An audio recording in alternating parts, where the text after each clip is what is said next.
2025년 첫 주일 아침입니다. 우리는 하나님이 허락하신 2025년도 첫 주일을 맞이해서 하나님께 예배하고 있습니다. 시인 반칠반의 새 첫 기적이라고 하는 시에 보면 이런 내용이 나옵니다. 황새는 날아서, 말은 뛰어서, 거북이는 걸어서, 달팽이는 기어서, 굼벵이는 굴렀는데 한날 한시 새해 첫날에 도착했다. 바위는 앉은 채로 도착해 있었다. 황새는 새해 첫날을 맞이하기 위해서 날아왔습니다. 말은 뛰어왔습니다. 거북이는 느릿느릿 걸어왔습니다. 굼벵이는 기는 재주로 기어왔습니다. 그렇게 그들은 새해 첫날에 도착했던 겁니다. 그런데 바위는 앉은 채로 도착해 있었다고 합니다. 바위처럼 움직일 수 없는 피조물에게도 하나님은 어김없이 새해라고 하는 첫날을 허락해 주신 겁니다. 우리는 하나님이 허락하신 2025년도라고 하는 출발선에 서 있습니다. 그렇다면 금년 한 해를 살아가는 우리는 과연 누굽니까? 사람은 모름지기 자기가 누구인지 바로 알아야죠. 그렇지 않으면 늘 남을 흉내내거나 남을 따라가며 살아갈 겁니다.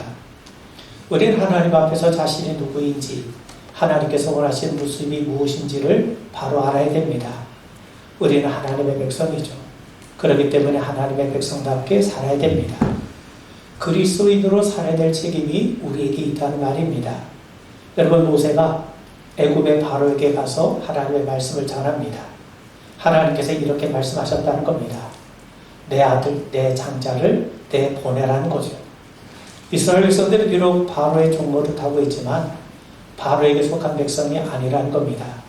그들은 하나님의 백성, 하나님의 아들이라는 거죠. 이것은 실로 엄청난 선언이 아닐 수 없습니다.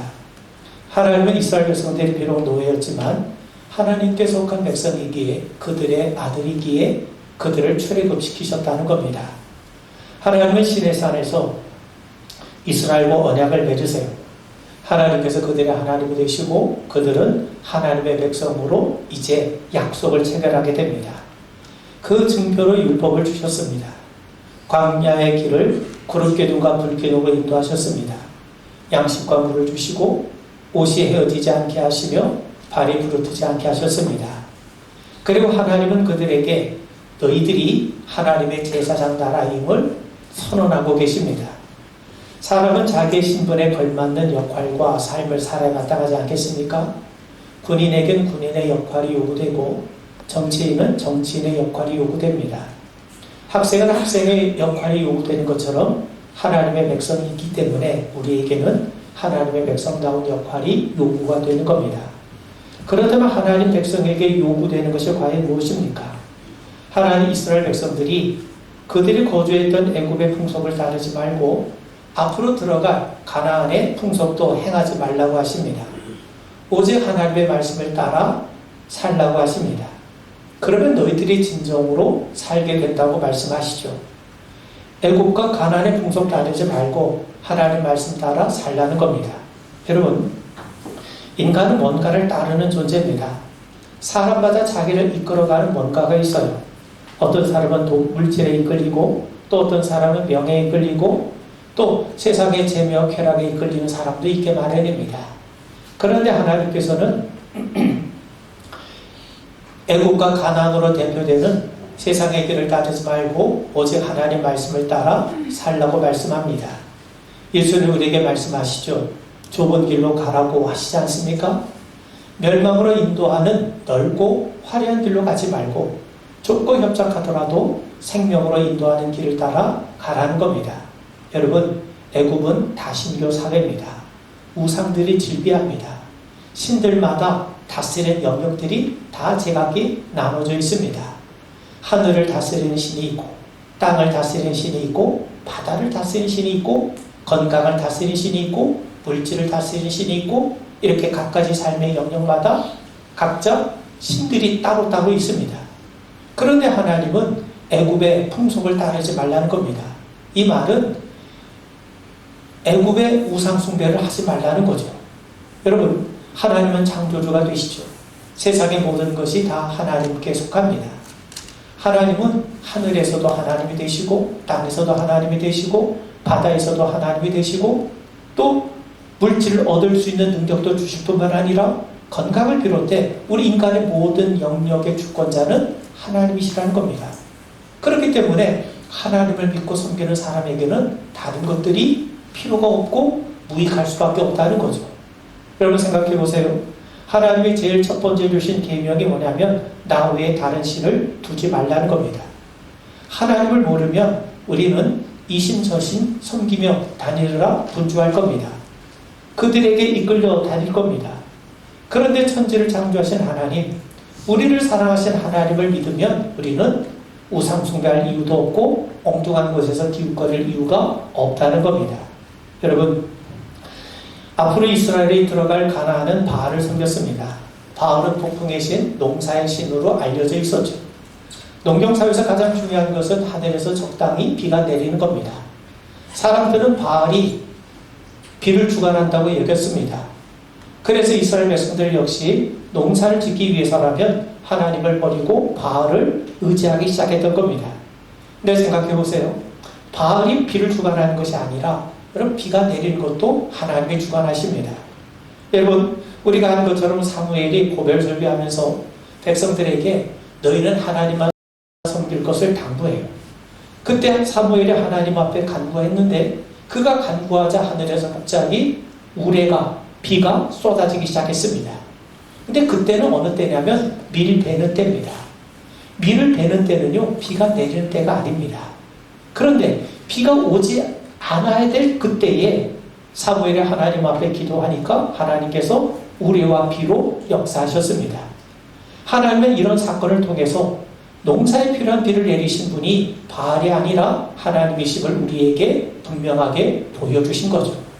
그런 의미에서 여러분 하나님은 애굽과 가나안으로 대표되는 세상을 따르지 말고 하나님만을 따를 것을 우리에게 말씀합니다.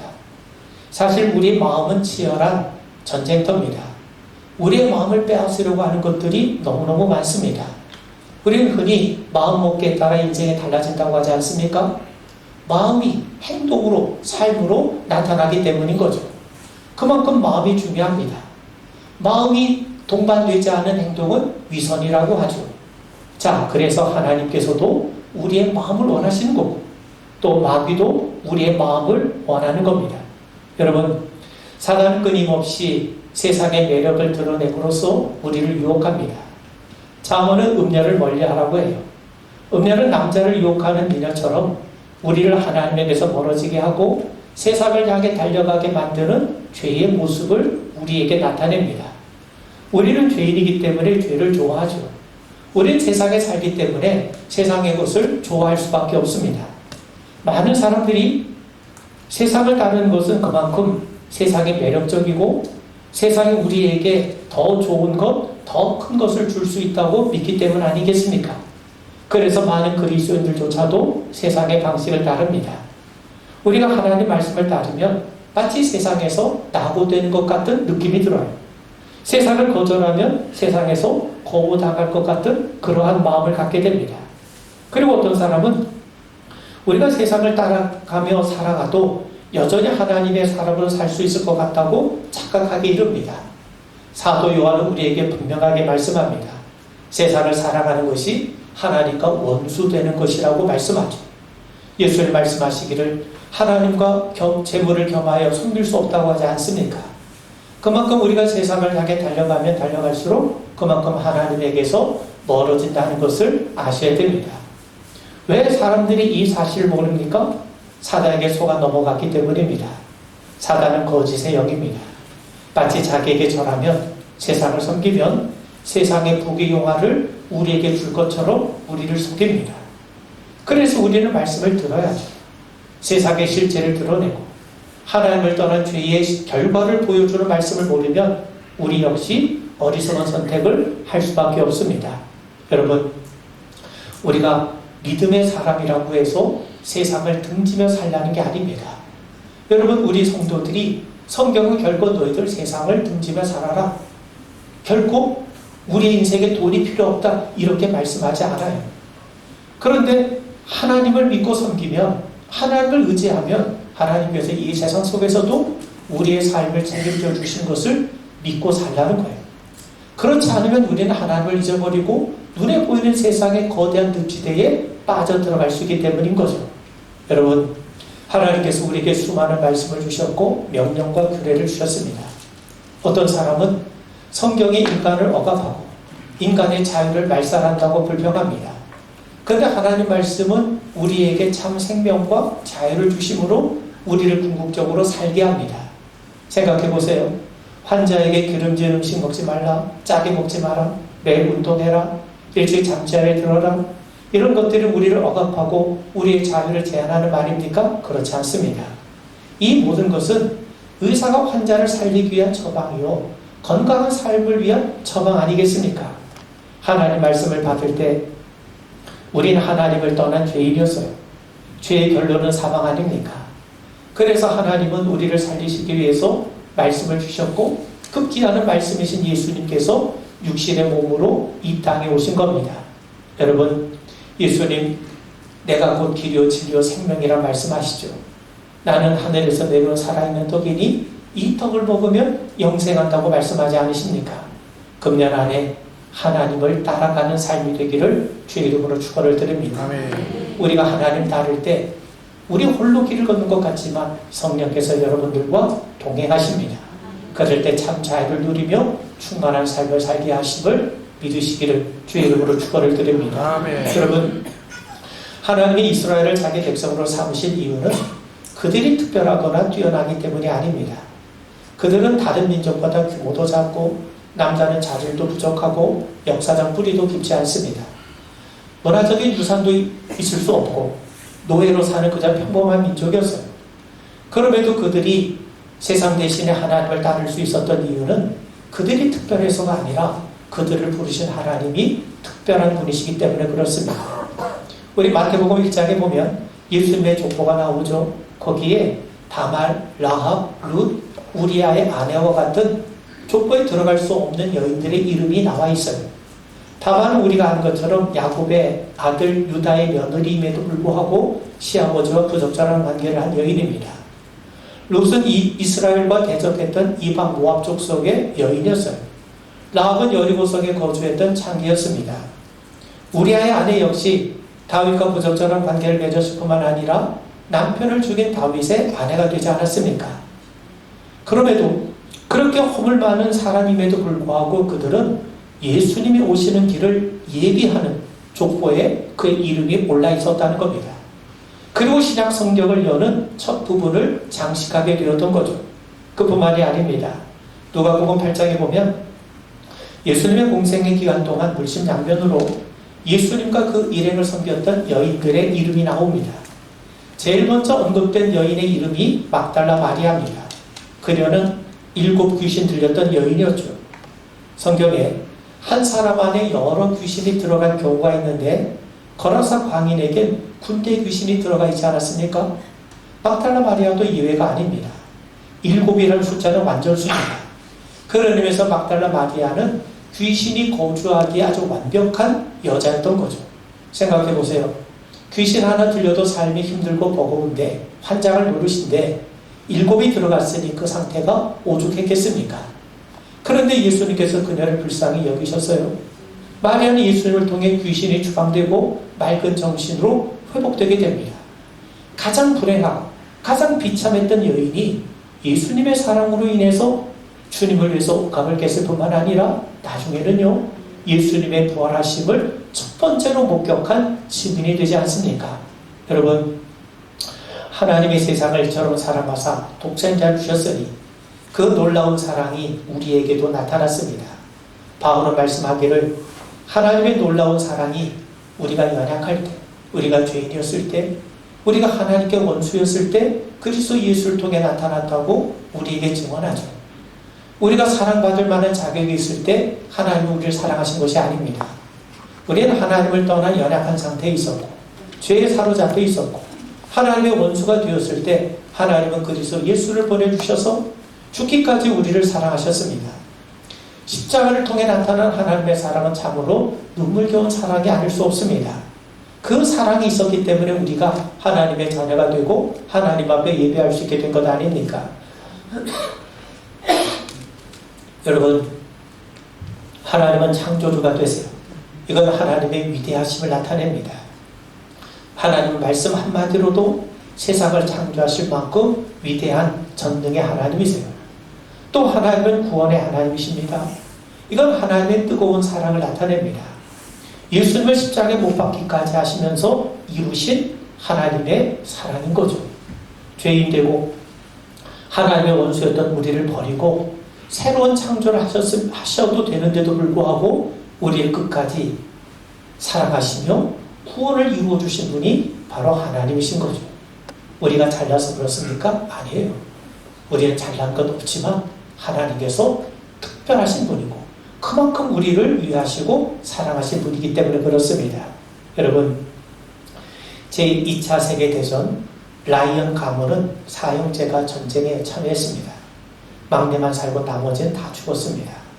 그러자 미국 행정부는 막내 제임스 라이언만을 살려보내는 것이 그의 어머니를 위한 길이라 이렇게 여기고 공수부대 밀러 대위에게 라이언을 구해서 집으로 돌려보내라고 하는 명령을 하달하게 됩니다. 밀러 대위는 7명의 정예부대를 데리고 이제 적진을 향해 떠납니다. 대원들은 의구심을 가져요. 한 사람을 구하기 위해서 8명의 목숨을 걸어야 됩니까? 그들에게도 소중한 어머니가 있고 가족이 있고 또 각자의 생명을 소중한 것 아니겠습니까? 그런데 대원들은 구사일생으로 라이언 일병을 구합니다. 그 과정에서 대원들이 중간부적으로 죽어가게 되었죠. 밀러 대위는 라이언을 구하면서 그에게 마지막 말을 남깁니다. 부디 살아남아. 잘 살아야 돼. 이후 라이언은 보람있게 살려고 노력합니다. 훗날 그는 가족을 데리고 밀러 대위의 묘소를 찾아요. 제 가족이 여기 왔습니다. 당신이 그날 했던 말을 매일매일 떠올립니다. 저는 최선을 다해 살려고 합니다. 최소한 당신이 보기에 당신들이 내게 준 것에 걸맞게 살려고 지금도 매일매일 최선을 다합니다. 그러면서 눈물을 흘리고 있죠. 세상의 눈으로 보면 평범한 한 군인을 구하기 위해서 8명을 희생시키면서까지 한 사람의 생명을 구하는 것에 의구심이 들게 되죠. 그래서 라이언 일병 구하기는 신문이나 방송, 칼럼, 심지어는 정치권에서도 아직까지 회자되며 끊임없이 질문이 제기가 됩니다. 8명을 희생시키면서까지 한 사람의 생명을 구하는 것이 과연 의미가 있는가? 그런데 여러분, 그 한 사람의 생명이 바로 나라면, 내 사랑하는 자녀라면 여러분 어떻게 하시겠습니까? 그런데 여러분, 진짜 그런 분이 계시죠. 예수님이세요. 목자는 99마리의 양을 방치한 채 길들어버린 양 한 마리를 찾아 나섭니다. 그리고 이런 양을 찾은 후에는 그 양보다 더 많은 비용을 들여서 잔치를 베풀죠. 세상의 관점으로 보면 말이 안 됩니다. 배보다 배꼽이 더 큰 일 아니겠습니까? 오히려 소수의 희생으로 다수가 행복해지는 것이 합당한 것 아니겠습니까? 그런데 예수님은 기꺼이 그 어리석은 행동을 친히 감당하셨어요. 라이언 일병처럼 찌질한 우리를 위해서, 구체적으로 말하면 잃어버린 양이 나를 위해서, 죄인된 나를 위해서 십자가를 지셨다는 거죠. 사랑 말고는 이해할 수 없는 일이 발생한 거고, 그런 이해할 수 없는 사랑을 우리가 받아서 하나님의 자녀가 된 것 아닙니까? 여러분, 이스라엘은 하나님의 부르심을 받았지만 하나님의 은혜와 사랑을 거절합니다. 사무엘상 8장에 보면 이스라엘 백성들이 사무엘을 찾아와 왕을 세워달라고 해요. 모든 이방 나라들처럼 우리에게도 왕을 세워달라는 거죠. 그러다 사무엘이 만류하면서 왕의 지배를 받는 것과 하나님의 다스림을 받는 것 중에 어떤 것이 좋은지 가르쳐줘요. 그런데도 백성들은 완고해서 기어이 이방 나라처럼 왕을 세워달라는 겁니다. 이건 이스라엘 백성들의 영적인 상태를 보여줍니다. 그들은 이방 사람처럼 살도록 부름받은 자들이 아닙니다. 그들과 다르게 살아야 될 특별한 존재인 거죠. 그들이 특별해서가 아니라 그들을 부르신 하나님이 거룩하시기 때문에 이방 나라들과는 다르게 거룩하게 살아야 된다는 겁니다. 그 일을 위해서 광야에서 훈련을 시키신 것 아닙니까? 그런데 가나안에 정착한 이스라엘 백성들은 이제 우리도 이방 사람들처럼 살아야 되겠다고 왕을 요구하기 시작했던 겁니다. 여러분, 그들이 이방처럼 살겠다고 하는 것, 그들이 이방 나라처럼 되겠다는 요구는 하나님을 정면으로 거부하겠다는 겁니다. 적당히 타협하거나 물타기 하는 정도가 아니라 아예 그들을 부르신 하나님을 부정하고 자기들의 정체성을 부정하는 거예요.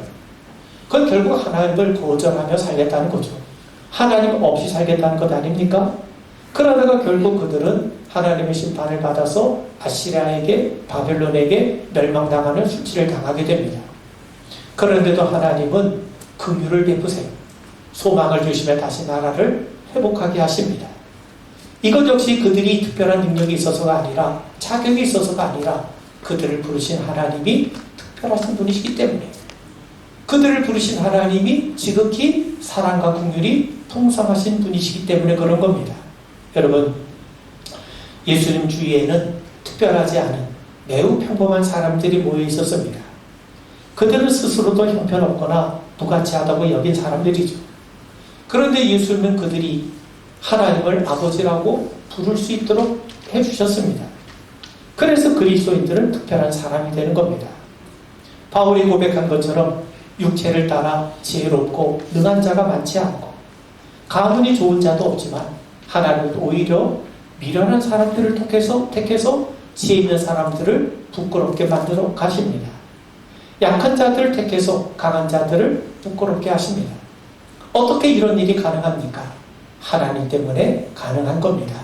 여러분, 우리는 하나님의 백성이요 하나님의 사랑을 받은 자녀들입니다.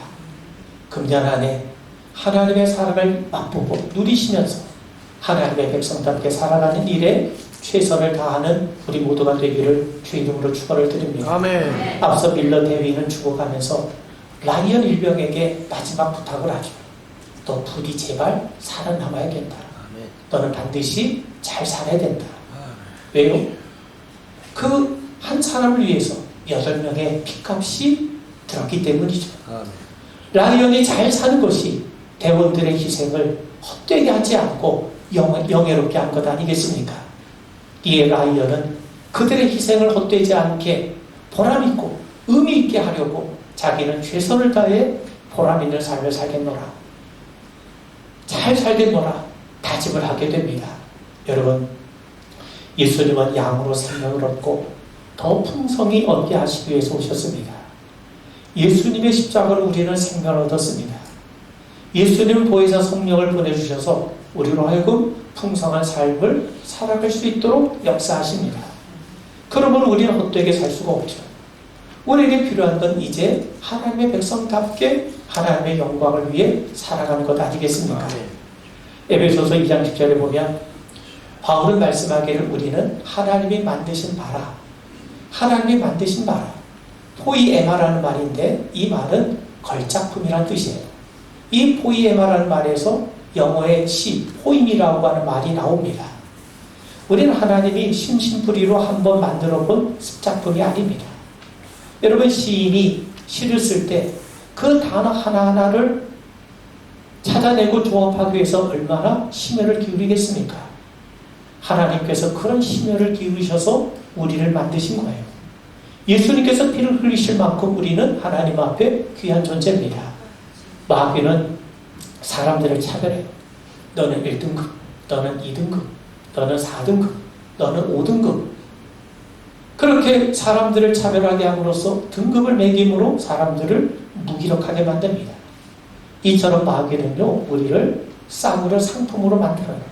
상품으로 상품같이 취급해버립니다. 그런데 우리는 속지 말아야 됩니다. 우리는 상품이 아니에요. 우리는 하나님의 작품이에요. 작품은 저절로 만들어지지 않습니다. 상품은 쉽게 만들어져요. 그리고 새 제품이 나오면 이 상품은요, 쓸모가 없어져서 도매급으로 넘어가게 됩니다. 그런데 작품은 달라요. 시간이 흘러서 손때가 묻을수록 더욱 진가를 발휘하는 것이 작품인 겁니다. 여러분, 자신을 싸구려 상품으로 여기는 것은 우리를 지으시고 그리스도 예수를 통해 하나님 자녀 삼으신 하나님을 모독하는 행위입니다. 우리는 상품이 아니라 작품처럼 살아가야 됩니다. 우리는 하나님께 차출된 것이 아니라 선택된 사람들입니다. 이 두는 차이가 있죠. 그런데 우리는 마치 차출된 사람처럼 마지못해 억지로 끌려가는 사람처럼 살아갈 때가 얼마나 많이 있습니까? 하나님은 우리의 아버지가 되시고 우리는 하나님의 자녀입니다. 그리스도인으로 산다는 것은 하나님의 자녀답게 사는 것 아니겠습니까? 그리스도의 제자답게 살아가는 것 아니겠습니까? 하나님께서 금년 안에 우리 모든 성도들과 함께 하심으로 우리의 영안이 열려서 세상을 보지 않고 하나님을 바라보고 세상을 따르지 않고 하나님의 백성답게 하나님의 자녀답게 살아가는, 예수를 따라가며 살아가는 우리 모두가 되게 하시기를 주의 이름으로 축원을 드립니다. 아멘. 우리가 그 길을 걸을 때 하나님께서 이 땅에 사는 동안 여러분들의 삶에 필요한 것들을 공급하시고 여러분들의 삶을 반드시 풍성하게 지어주심을 우리 분명하게 믿게 되기를 주의 이름으로 축원을 드립니다. 아멘.